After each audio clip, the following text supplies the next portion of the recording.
ఒక గ్రామంలో చిన్నారి సీత ఉంది. ఆమె తల్లిదండ్రులు రైతులు. సీతకు పూలు అంటే చాలా ఇష్టం. ఆమె ఇంటి ముందు ఒక చిన్న తోట ఉండేది. ప్రతిరోజూ నీళ్లు పోసి ప్రేమగా మాట్లాడుతూ ఆ పూలను పెంచేది. ఒకరోజు రాజుగారు ఊరికి వచ్చారు.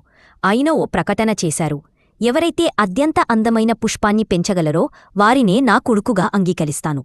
రాజుగారు గ్రామంలోని ప్రతి చిన్నారికి ఒక ఖాళీ గింజ ఇచ్చారు.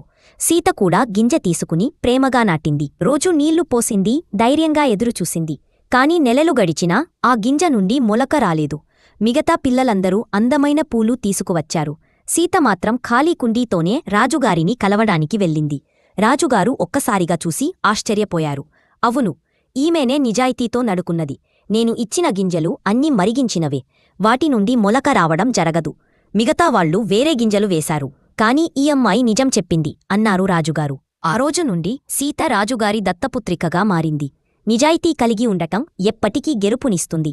అబద్ధంతో నెగ్గినా అది శాశ్వతం కాదు.